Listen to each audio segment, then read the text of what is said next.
다석 사상으로 다시 읽는 도덕경 노자와 다석 83번째 시간입니다.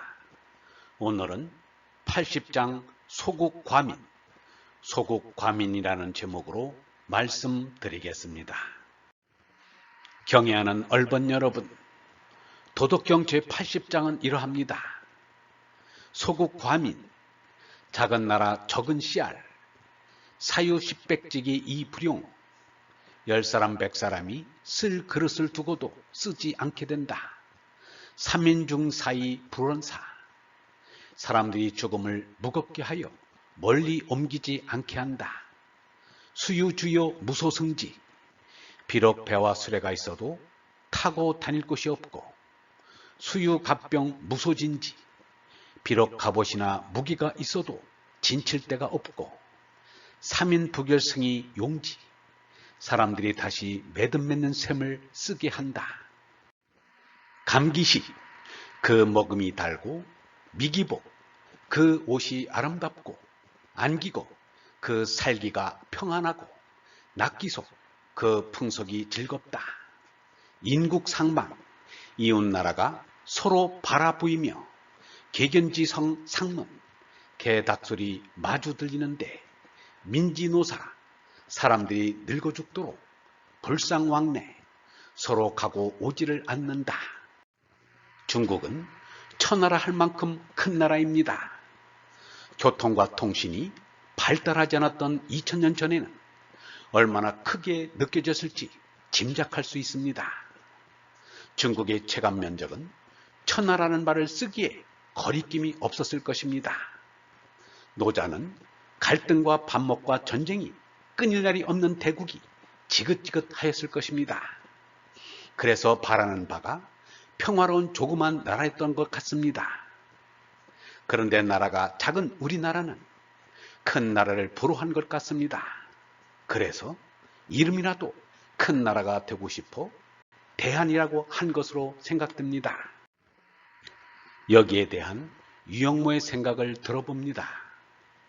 스스로를 낮출수록 남이 나를 대국이라 해야지, 내가 먼저 대국이라고 하면 외국 사람들이 우리를 크다고 부를까? 도리어 작다고 하지 않을까? 내가 나면 되지, 내가 인플레될 필요가 어디 있나? 그것은 자신을 속이는 일이요 남을 속이는 일이다. 나는 없다고 해도 남이 있다면 되는 거고, 나는 작다고 해도 남이 크다고 해야 한다. 대국은 이름을 안 붙여도 대국이요, 소국은 이름을 크게 붙여도 소국이다. 이름에 매일 필요는 없다. 그저 한국이면 족하다. 이 세상에서 큰 것은 이미 우상이지 생명이 아니다. 커야 대접을 받는 줄 안다. 겸손한 사람이 대접받지, 교만한 사람은 욕바가지다. 노자는 소국 과민의 규모에 대해서는 말이 없습니다. 공자와 맹자는 나라의 영토가 사방 70리에서 100리에 이르는 정도의 나라를 작은 나라로 생각하였습니다. 공자는 말하기를 나라 작은 것이 걱정이 아니라 고르게 살지 못하는 것이 걱정이다 라고 하였습니다. 이제 지구촌이란 말이 상용되는 터에 새삼스럽게 큰 나라 작은 나라를 따질 것 없습니다. 이미 나라의 주권이 군왕에서 인민에게로 옮겨갔습니다. 인민은 다시 주권을 하느님께로 돌려 온 세계가 하느님의 뜻이 이루어지도록 힘쓸 일이 남았습니다. 대한은 대국이 아니라 대인의 나라가 되도록 얼라를 깨달은 대인이 많이 나와야 하겠습니다. 10사람 100사람이 얼로 쓸 그릇을 두고도 쓰지 않게 한다. 이는 나라에 큰 공사나 큰 전쟁을 하지 않는다는 말입니다. 옛사람들은 농사짓는 일보다 나라 부역에 나가느라 농사를 제대로 못하는 일이 많았습니다. 공자도 백성 부리는 데는 때를 가려야 한다라고 하였습니다. 사람들이 죽음을 무겁게 하여 멀리 옮기지 않게 한다. 이는 민생을 안정시켜 백성이 유민이 되지 않게 한다는 말입니다. 우리는 베트남의 이른바 보트피플을 보았습니다. 오라는 나라도 없는데 이력 편지를 바다에 띄워 목숨을 걸고 항해하려는 그 마음을 겪어보지 못한 사람은 헤아릴 수 없습니다. 중국에는 유민 낭인이 많았습니다. 그렇게 떠다니다가 길에서 들에서 산에서 죽어갔습니다. 죽음을 무겁게 한다는 것은 객사하게 하지 않는다는 말입니다. 객사하게 되면 간호할 사람도 장사 치를 사람도 없어 짐승들이 먹이가 되고 해골이 굴러다니게 됩니다. 그래서 나그네가 되었다가도 고향에 돌아와서 죽고자 했습니다. 옛말에 호사수구라는 말이 있습니다. 세객이 되어 수레를 타고 세상을 돌아다녀 고향도 모르게 되었다는 공자도 늙어서는 고향에 들어와 죽었습니다. 자공이 6년 동안 스승님의 묘를 지켰으니 중사만이 아니라 중중사라 하겠습니다. 비록 배와 수레가 있어도 타고 다닐 곳이 없다. 북한 공산당 치하에서는 거주 이전의 자유가 없고 여행할 자유도 없지만 여기서는 그것과는 다릅니다. 사는 곳에 대한 불만도 없고 다른 곳에 대한 호기심도 없습니다. 정서가 불안정한 사람은 질풍노도처럼 설치지만 안심인명을 한 사람은 상하 좌망입니다.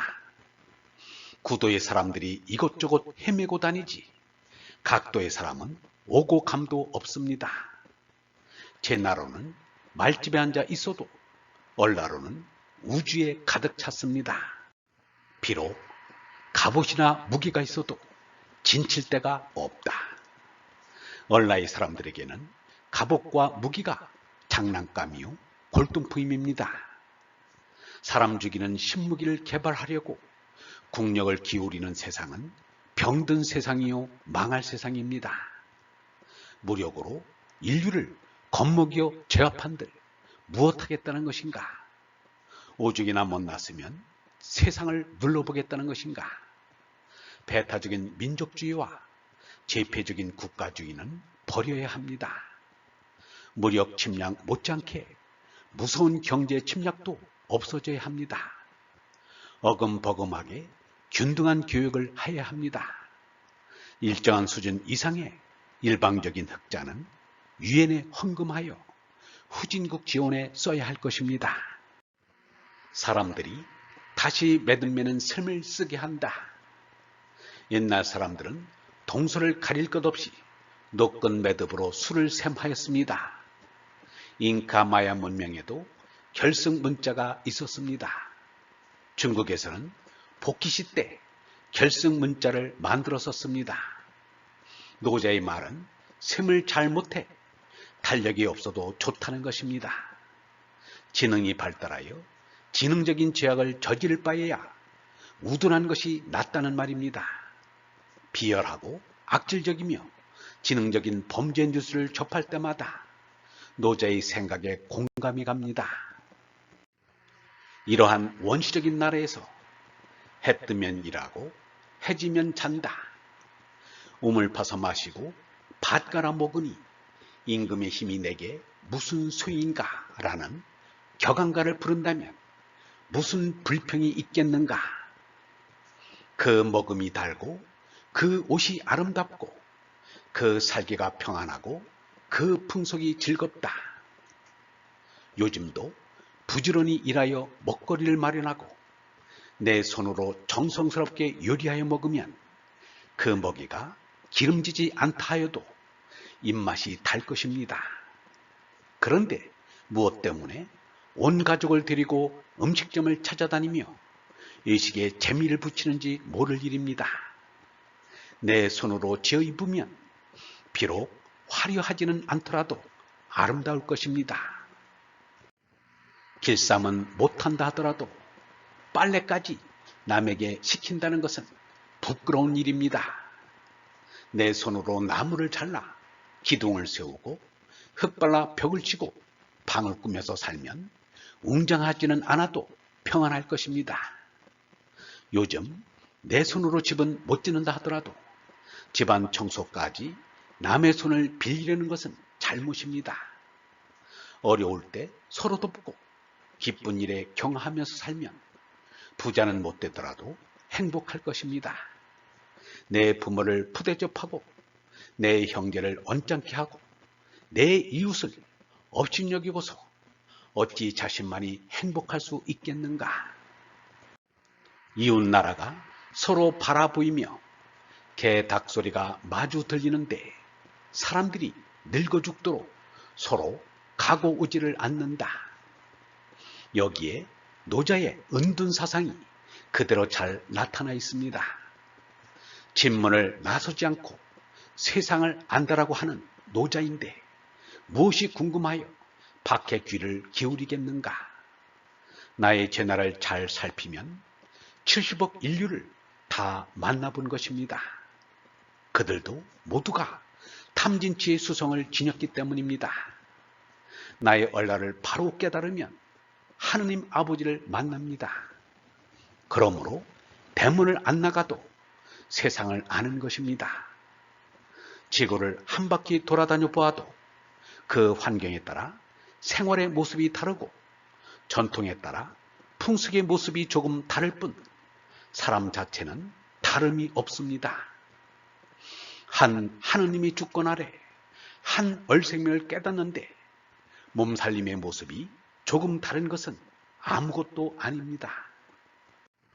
얼번 여러분, 우리는 큰 나라를 부러워하지 말고 잘 사는 나라라고 뽐내지도 말아야 합니다.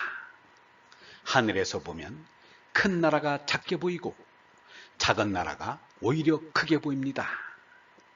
바르게 보면 잘 사는 이가 못 사는 것이고 못 사는 이가 잘 사는 것입니다.